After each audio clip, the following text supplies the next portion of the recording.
শুভ সন্ধ্যা। আজকের এই 17 পল্লীর অনুষ্ঠানে আমাকে আমন্ত্রণ জানানোর জন্য সংশ্লিষ্ট সবাইকে ধন্যবাদ জানাই।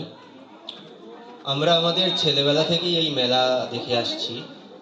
সেই মেলায় আমন্ত্রণ পাওয়া উদ্বোধনী অনুষ্ঠানে আমার পক্ষে খুবই গর্বের একটা বিষয়।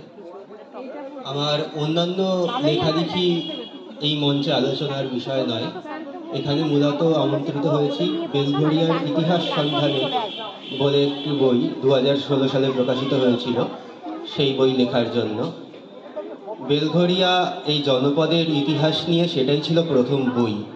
পরবর্তীকালে ওই বইয়ে পরিবর্তিত সংস্করণে বের হয়েছে। তা এই মঞ্চ ইতিহাস নিয়ে আলোচনার নয়, কারণ সেটা অত্যন্ত গুরুগম্ভীর একটা বিষয় হয়ে যাবে এবং তা অনেকটা সময়ও দাবি করে। আসলে কোনো জনপদের চরিত্র বোঝার জন্য তার ইতিহাসটাকে জানা তো খুব দরকার।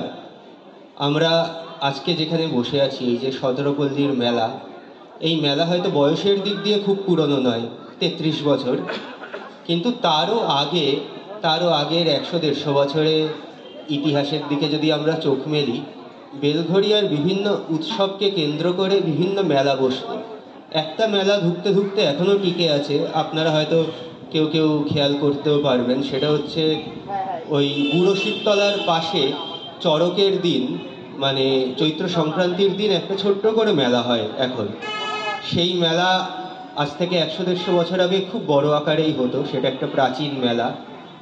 তাছাড়া এরকম মেলা উৎসব প্রত্যেকটা তিথিকে কেন্দ্র করে, ধরুন দুর্গাপূজা বা দোল ইত্যাদিকে কেন্দ্র করে বেলঘরিয়ায় যে একটা উৎসবের পরিবেশ তৈরি হতো, তার সঙ্গে সঙ্গে মেলাও ঘুরে ফিরে আসতো, বাইরের থেকে মানুষজন আসতেন, একটা সুন্দর পরিবেশ তৈরি হতো।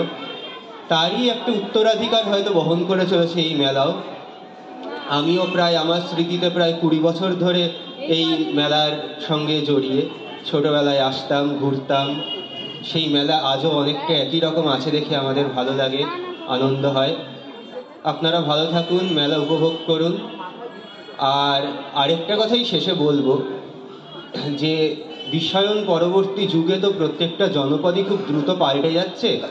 আপনারা যারা একটু বয়স্ক, তারা হয়তো আপনারা শৈশব কৈশোরে বেলঘরিয়াকে যেভাবে দেখেছেন, এখন হয়তো সেভাবে দেখবেন না। অনেক কিছু চারপাশ বদলে যাচ্ছে, বাড়িঘর, রাস্তাঘাট, মানুষজন, পুরনো মানুষজন হারিয়ে যাচ্ছে।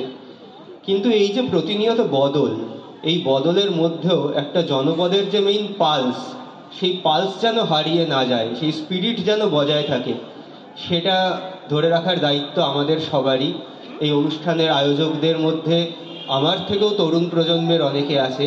তারা আশা করি বেলঘরিয়ার এই সংস্কৃতি এবং বেলঘরিয়ার ইতিহাসের যে একটা গুরুত্বপূর্ণ ঐতিহ্য আছে, বেলঘরিয়া আশেপাশের একদিকে নিমতা, বিরাটি, আড়িয়াদহ, দক্ষিণেশ্বর, ওদিকে বরানগর, আগরপাড়া, এইসব খড়দা, এইসব জনপদের যে একটা বিশাল 500-600 বছরের ঐতিহ্য, হেরিটেজ, সেটার কোথাও একটা দায় বা দায়িত্ব উত্তরাধিকার সূত্রে আমাদের ওপরেও বর্তায়। আমরা যেন সেই উত্তরাধিকারের যথার্থ সম্মান করতে পারি, এটুকুই বলার। ধন্যবাদ।